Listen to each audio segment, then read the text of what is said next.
Consultório de Psicologia, com o Dr. Luís Lameira.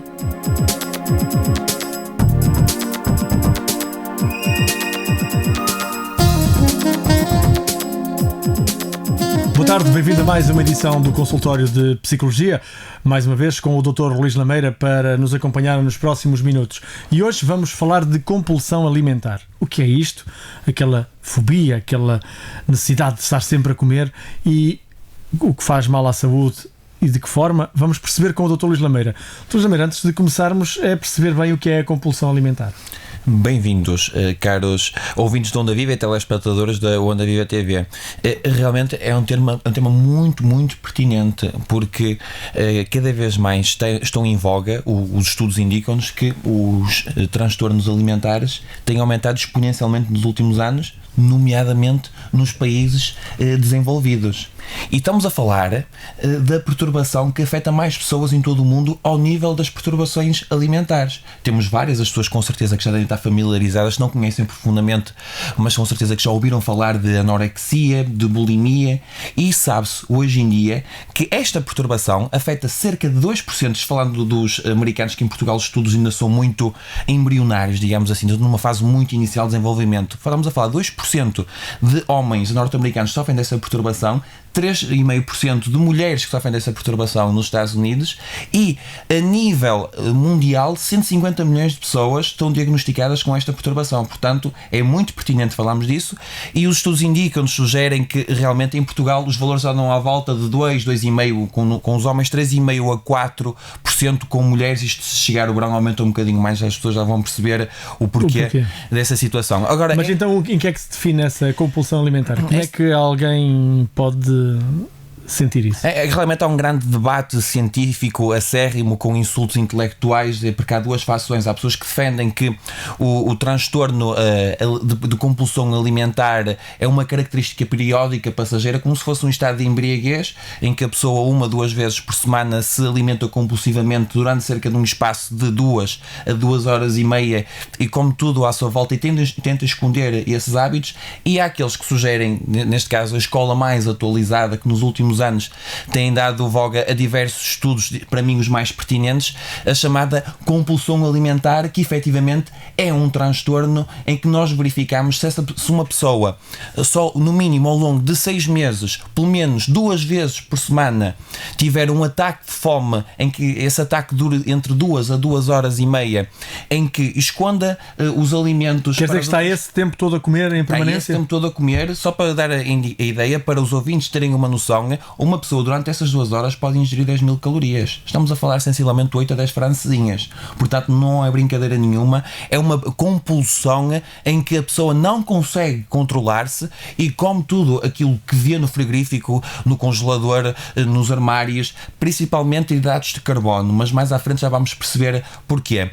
Constata-se que normalmente essas pessoas iniciam este transtorno ou por características genéticas, ou em alternativa porque são vítimas de uma dieta extrema. Portanto, nós devemos perceber, vamos perceber neste programa, que não devemos realizar, na maioria dos casos, só em casos extremos é que limitar a alimentação provoca depois a necessidade e a ansiedade para comer compulsivamente, é isso? Muito mais, exatamente. Ao restringirmos a alimentação, nós percebemos que o primeiro ponto é preciso saber diferenciar a compulsão alimentar de obesidade, porque percebemos que, efetivamente, 50% dos obesos têm o transtorno de compulsão alimentar, e que 3 quartos das pessoas que têm o transtorno de compulsão alimentar sofrem de obesidade. No entanto, há pessoas que têm este transtorno e que são magrinhas. Agora, a obesidade não é uma doença. A obesidade não é uma perturbação. A obesidade é uma condição física consequente de múltiplos fatores no nosso cotidiano, nomeadamente saltar os horários das refeições, comer tudo de uma vez, ir estômago cheio para a cama, o sedentarismo, a não prática de exercícios físicos. É preciso diferenciar. Comer demasiado em cada refeição. Comer demasiado em cada refeição, passar muitas horas sem comer, beber pouca água, entre outros fatores que depois levam, agora só aqui um à parte, podem levar a complicações físicas. As pessoas devem perceber isso, devem ser aconselhadas por um nutricionista, endocrinologista, psicólogo também, e mesmo alguém ligado à atividade física. As pessoas têm obesidade, que a longo prazo podem sofrer de colesterol, de diabetes, de infertilidade, principalmente das mulheres, mas também nos homens, há redução de esperma. Podem sofrer de uma série de fatores que a longo prazo podem desenvolver doenças ao nível cardiovasculares, que nós sabemos que as doenças cardiovasculares, se tivermos enquanto indivíduos acima dos 70 anos, é a principal causa de morte em Portugal, e se tivermos enquanto indivíduos portugueses abaixo dos 70 anos, a principal causa de morte em Portugal é o cancro, e diversos tipos de cancro têm como causa a obesidade.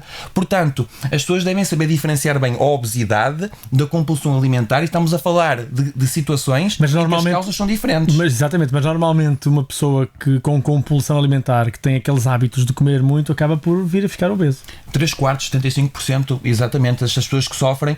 Portanto, estamos a falar no mundo, 1,4 bilhões de pessoas que são obesas, ou melhor, que têm excesso de peso, peço desculpa, 300 milhões são mulheres, cerca de 250 milhões são homens, e 150 milhões de pessoas em todo o mundo, como eu referi há pouco, só para contextualizarmos agora as minhas palavras, têm essa compulsão alimentar. E nós percebemos hoje em dia, devido ao desenvolvimento, à abundância da comida, nomeadamente nos países desenvolvidos, percebe-se que no mundo há mais pessoas a morrerem de obesidade e de outro tipo de transtornos alimentares do que pessoas desnutridas. Portanto, realmente é um paradoxo que nós temos que virar e perceber realmente quais são as principais causas deste tipo de situações. Muito bem. Dentro da compulsão alimentar há a compulsão alimentar noturna. Exatamente. O que é isso? Cerca de 1,5% das pessoas que têm compulsão alimentar periódica normalmente vão à noite pelas escondidas e despejam no frigorífico. Exatamente. Porquê? Devido à falta de melatonina, que é uma substância no nosso cérebro que nos permite regular os sonos e que aumenta os chamados microdespertadores. A pessoa desperta, a pessoa tem necessidade em se alimentar durante a noite, e nós percebemos que entre as 20 horas e as 6 da manhã só devemos consumir o máximo de 15% daquilo que devemos consumir nas horas anteriores, no que diz respeito às calorias, e essas pessoas consomem entre 50% a 56% durante esse período. Certo. Porquê? Sofrem a chamada anorexia matinal, ou seja, são aquelas pessoas, e nós conhecemos todos nós conhecemos aquele tipo de pessoas que de manhã não me apetece comer nada, só começam a realmente a comer, entre aspas, decentemente a partir do meio-dia, 1, 2 da tarde. Aliás, há aqui um arquiteto muito conhecido na nossa praça portuguesa que não toma um pequeno almoço, não almoça, o seu almoço são 3, 4 cigarros seguidos e só durante a tarde come qualquer coisa. Não vou dizer o nome, mas acho que as pessoas podem chegar lá, que é uma pessoa realmente muito conhecida. Portanto, são hábitos. Isso não é exemplo para ninguém. Não é exemplo para ninguém, é alguém que já tem cerca de 80 anos. Ora, mas aguentou. Portanto, as pessoas... Fez sempre assim? Não sei, realmente não sei, desconheço, mas presentemente realiza esse tipo de rituais que são muito nefastos. Agora, assim, as pessoas estão a dizer, mas se ele fez isso, eu também posso fazer. Não, mas as pessoas são diferentes. E quando eu escuto aqueles vendedores banha da cobra na televisão a falarem daqueles produtos milagrosos de dieta que conseguem perder 10, 20, 30 quilos, muito cuidado com isso. E mesmo quando verificamos alguns técnicos de saúde que vão às escolas falar de reeducação alimentar, também muito cuidado com isso. O primeiro ponto é grave, ou seja, estão realmente a vender algo que não resulta na maioria das pessoas, sem um aconselhamento nutricional, psicológico e endocrinológico. Segundo ponto, sim, é importante a reeducação alimentar. Tudo bem, legumes, verduras. A Michelle Obama fez isso muito bem com uma equipa de basquetebol dos Miami no início desta semana, ao falar de brócolis, ao falar de produtos fruto-hortícolas, frutas, etc. Este tipo de campanhas são essenciais para prevenir a obesidade. Agora, cada um tem um organismo diferente, cada pessoa tem um organismo diferente, daí existirem as análises. Há pessoas que se estão bem, por exemplo, a comer carne vermelha, há pessoas que são vegetarianas, só que não o sabem, que não têm necessidade ou tipo de proteínas de animais. Portanto, quando falamos de reeducação alimentar, essa reeducação é individual. Exatamente, e podemos estar a estragar algum organismo normal. Exato. Pronto, há pessoas realmente que não necessitam de determinado tipo de alimentos. Podem ser prazerosos, mas eu costumo dizer que nós, salvo raras exceções, pessoas que têm algum tipo de problema de saúde, podemos comer de tudo, de uma forma variada, a 20 horas e regrada, exatamente.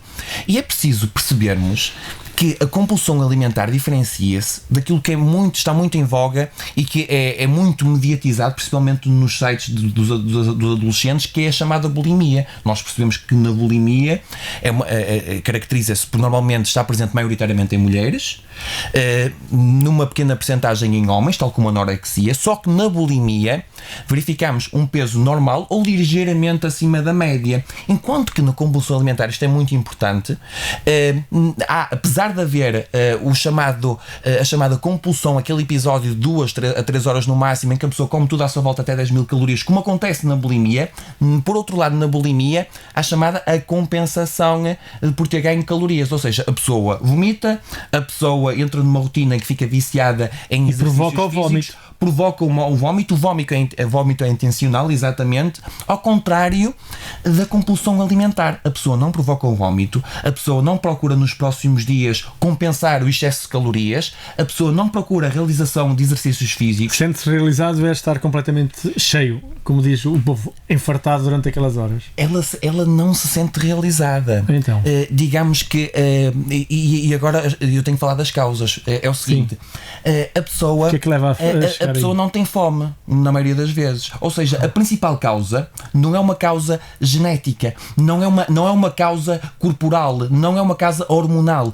A principal causa tem a ver com a serotonina, que nós percebemos que indivíduos que têm uma baixa de serotonina, neste tipo de perfil psicológico, alguns procuram, agora só que uma parte, um parênteses importantíssimo, todos nós temos algum tipo de compulsão, uns de uma forma exagerada, outros de uma forma reduzida. Eu, por exemplo, tenho uma pequena compulsão de estudar o índice de desenvolvimento humano nos vários países, várias capitais, e só posso dizer isso durante os intervalos das consultas, porque se fizer à noite depois atrasa-se o trabalho para o dia seguinte. Portanto, mas agora todos temos as nossas estratégias no dia a dia de forma a ultrapassarmos essas pequenas compulsões, e todos nós temos uns de uma forma exagerada, outros pequenas compulsões que até podemos nos rir, tal como se riu agora, de algo completamente trivial e que não prejudica o dia a dia. Mas neste tipo de pessoas é grave, é muito grave. Porquê? Essas pessoas têm baixa de serotonina, e ao terem essa baixa de serotonina, algumas delas procuram no sexo, outras procuram no jogo, outras procuram a roubar, a chamada cleptomania, têm prazer em roubar, e este tipo de pessoas procuram aumentar da serotonina e da dopamina, que são as chamadas hormonas da felicidade, não nos antidepressivos, não no acompanhamento psicológico, mas sim na comida, porque nós percebemos que os hidratos de carbono, nomeadamente batatas, arroz, massas, alguns tipos de frutas, se forem comidos de uma forma excessiva, momentaneamente aumentam o nível de felicidade neste tipo de pessoas, nomeadamente as hormonas responsáveis por esse tipo de bem-estar, que é a serotonina e a dopamina. Portanto, essas pessoas normalmente, quando fazem dietas, abdicam dos hidratos de carbono, ficam, entre aspas, ainda mais deprimidas, e depois têm que compensar. E com aquela ansiedade para a compensação. E com aquela ansiedade para a compensação, têm que compensar a produção de dopamina e serotonina, tendo um apetite voraz, e realmente verificamos que a principal causa, para mim, em todos os estudos que eu já tive a ler, diz respeito à parte psicológica, mas não se reduz só a isso. Nós percebemos que, do ponto de vista genético, por exemplo, um indivíduo em que o pai é obeso. Se o pai é obeso, ele tem cerca de 50% de probabilidade de desenvolver também obesidade. Se ambos forem obesos, o indivíduo se ambos os pais, os progenitores, forem obesos, o indivíduo tem cerca de 80% de desenvolver obesidade. Mas se os pais forem normais, há 10% de probabilidade desse indivíduo desenvolver obesidade. Portanto, nós devemos perceber que daí as principais causas dizem respeito, tirando as causas psicológicas, a parte genética, dizem respeito à produção de duas hormonas muito interessantes, que é a grelina. A grelina indica-nos, está na hora de comer, ou seja, estou com fome, estou com vontade, dá-nos a vontade de comer, é uma espécie de relógio que está no nosso cérebro e dá indicação ao nosso estômago, agora sim, agora tenho fome.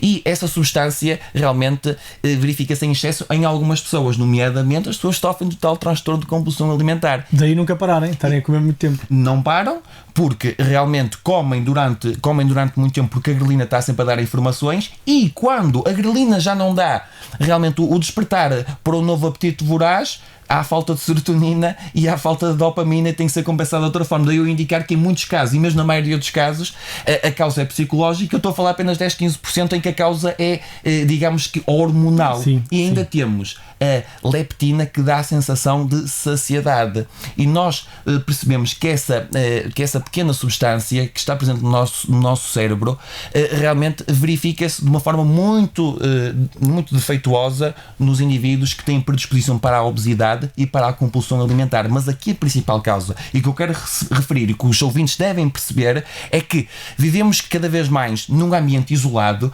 vivemos cada vez mais, ao mesmo tempo, com muito tempo e com pouco tempo, na medida em que, quando temos tempos livres, se calhar não aproveitamos da melhor forma, nomeadamente as pessoas começam a beber, fruto também do ambiente socioeconómico que não é nada favorável em que nós vivemos, vulgo crise, as pessoas começam-se a alimentar de uma forma excessiva para fugirem aos problemas. Portanto, esta patologia, não é por acaso, que está em voga nas maiores cidades, ou seja, nas grandes metrópoles, porque nas pequenas cidades não verificamos muitos compulsivos alimentares, não verificamos muitos compulsivos nas aldeias do interior. Portanto, quanto mais a pessoa sozinha se sente, e mais urbanizável, quanto mais urbanizada se sente, quanto mais stress à sua volta existe, trânsito, diferenças sociais cada vez mais, pessoas a dormirem na rua, isto faz confusão a muita gente, ao refúgio dos problemas, e esse refúgio a pessoa vai encontrar nos alimentos. É uma espécie de vazamento, eu tenho que ir por algum lado. Em algumas pessoas, esse tipo de frustrações, esse tipo de angústias, de limitações, em que é fruto da solidão das grandes cidades, buscam na comida, outras buscam no sexo, outras procuram no jogo, outras a roubar, no caso a cleptomania, e outras no álcool, e mesmo outras na cocaína, outras na cannabis, cada outras um nos tem jogos, depois etc. um escape. Cada um tem um escape. Agora, e esse escape, aquilo que eu chamo de externalização, pode ser desenvolvido consoante o meio microcultural em que nós estamos envolvidos. Nós vivemos num país latino, nós vivemos num país com uma excelente cultura gastronómica, dieta mediterrânica, que já foi considerada património imaterial da humanidade. Ou seja, a comida está sempre em voga. Nós damos muito valor à comida na nossa cultura, na nossa sociedade. E nós percebemos, e já nos aconteceu a quase todos, em que há determinados eventos sociais em que nós vamos, quase que somos obrigados a comer em excesso, casamentos, batizados, reuniões. E vai-se com aquela predisposição para isso. E vamos com aquela predisposição para essa situação. Aliás, eu antes de ir para esse tipo de eventos, uns dias antes, aumento a minha carga de exercício físico, porque já sei que vou exagerar um bocadinho nas calorias. E depois a seguir também tem que aumentar. E curiosamente aprendi isso com o meu pai, que também é um grande desportista. Ele sempre me ensinou, umas semanas antes, prepara-te para o casamento ou prepara-te para um batizado com muito exercício físico, porque assim o peso de consciência é menor. Desaparece. Portanto, a cultura popular vai estar sempre presente, claro, por mais estudos científicos que se validem. Agora, é importante percebermos que na nossa cultura, ao facto de associarmos um prazer exagerado à alimentação, a pessoa desenvolve uma relação intensa, quase de prazer e de paixão, e entre a comida, associando realmente ao ritual do prazer, ao ritual de estar com os amigos. E nós percebemos que quando estamos com os amigos, desenvolvem-se o nosso cérebro produz determinadas substâncias correspondentes à inalação de cocaína. E nós verificamos isso também em ratos, porque determinados ratos, em determinadas experiências científicas nos Estados Unidos, em que todos os dias eram alimentados por bolachas Oreo, ao fim do mês eles realmente apresentavam tremores, apresentavam-se deprimidos, porque deixaram de ter as chamadas bolachas Oreo, porque percebemos que em alguns indivíduos a alimentação predispõe o desenvolvimento de um intenso prazer, e esse prazer é vivido a 100%. E nessa atividade social só pode ser vivida com comida. Agora, há pessoas que conseguem só exagerar uma vez por ano ou 2 em 2 anos, quando um amigo, um irmão, um filho se casa. Outros desenvolvem essa intensa paixão que realizam isso semanalmente, ao caso dos compulsivos alimentares. E agora as pessoas questionam: será que efetivamente verificamos verificamos que essa dependência, por exemplo, no caso dos ratos, verificamos em todos os animais. Não. Há determinados indivíduos que não têm essa predisposição para se viciarem. Nós verificamos nos ratos que alguns deles não se viciavam nas bolachas Oreo. Apesar de estarem com a mesma oferta que os outros, não se viciavam. Exatamente. Ou seja, estamos num país europeu. Na maioria das vezes, a partir da classe média baixa para a média e média alta, e mesmo na alta, a comida abunda. É relativamente acessível a quase toda a gente. Agora, só algumas pessoas é que desenvolvem essa relação intensa de dependência, muitas vezes, apesar de terem a tal predisposição para a obesidade, a tal predisposição para desenvolver uma relação de prazer. E agora, porquê que em algumas isso não se desenvolve? Sim. Tem a ver com a autoestima, tem a ver com o facto de 50% das pessoas com compulsão alimentar estarem ou já terem desenvolvido episódios de depressão, de stress, de ansiedade, de pânico. Portanto, há uma comorbilidade, ou seja, o que é que isto quer dizer? Há sempre duas perturbações presentes. Uma primeira, a compulsão alimentar, e outra associada à depressão. Que provoca então a permanência. E que provoca a permanência dessa perturbação. E nós devemos perceber que a compulsão alimentar não é única na nossa sociedade. Há diversas outras perturbações e as pessoas têm que diferenciar isto. Há pouco referido a bulimia, mas também necessitamos de referir a anorexia. Na anorexia, eu costumo dizer, isto até pode ser polémico para os meus colegas que me ouvem, há uma compulsão pelo controle do prazer. Ou seja, índice de massa corporal, um obeso, 40 ou mais. Índice de massa corporal de um anorético ou de uma anorética, 17 ou menos, para ser diagnosticada. É alguém que tem a compulsão, é alguém que tem o prazer extremo de dizer, não, eu não preciso me alimentar quase nada para conseguir sobreviver. Eu consigo abdicar. E rejeita a alimentação, ou se alimenta também provoca o vómito. Alimenta-se, normalmente, quando se alimenta, provoca o vómito, fruto da culpa. Eu exagerei ali a comer, mas não há o apetite voraz. Certo. E há outras perturbações que estão muito em voga, ainda que estão a ser alvos de estudo também em Portugal, que é preciso referirmos e é preciso compararmos. A hiperfagia, o que é que isto quer dizer? São pessoas que 1-2 vezes por semana também têm aquele apetite voraz, durante 2-3 horas se alimentarem incontroladamente até às 10.000 calorias que eu falei, só que a principal causa nessas pessoas não é o facto de haver abundância de comida na família, não é o facto de se sentirem isolados de uma grande metrópole, não é o facto de já terem desenvolvido um episódio depressivo, de stress, de ansiedade ou mesmo de pânico, mas sim porque foram alvo de um acidente grave, ou seja, há um trauma que despoltou o início da hiperfagia. É preciso saber diferenciar compulsão alimentar de hiperfagia e há muitas pessoas que sofrem dessa perturbação. Infelizmente estamos num país em que há muitos acidentes rodoviários. Sim, e muitas vezes as pessoas desenvolvem traumas e ex-veteranos de guerra. E também veteranos de guerra. E depois, claro, há outro tipo de perturbações que nós já falámos aqui, o stress pós-traumático. Doutor, mas nós podemos dar algumas dicas para os nossos ouvintes que achem que têm ou que já está diagnosticada a compulsão alimentar, dá algumas dicas para ultrapassar. Exatamente. Quais são as sugestões que dá? As sugestões que eu dou, normalmente quando nós quando somos pequenos, muitas vezes temos na fase final da infância, início da adolescência, verificamos aquele ritual de primeiro comer o que se gosta menos e depois deixar o melhor para o fim. Dá uma espécie, é quase a cereja no topo do bolo. Até vou mais longe, o tal da cereja no topo do bolo. Mas isso não deve ser feito neste tipo de indivíduos. Primeiro, esse tipo de indivíduos devem comer aquilo que gostam, aquilo que lhes dá prazer, depois comer aquilo que menos gostam, que assim há menos probabilidade de ingerirem mais calorias. Quando realmente têm que comer aqueles pratos que não lhes chamam muita atenção, nomeadamente os legumes, os produtos fruto-hortícolas, as verduras, também falámos do peixe, das grandes variedades de peixe, desde os gordos como o salmão e a sardinha, que são ricos em ômega 3, passando para os magros. Realmente os estudos indicam-nos que se o prato for apresentável, passa a expressão, os olhos também comem. E abre o apetite.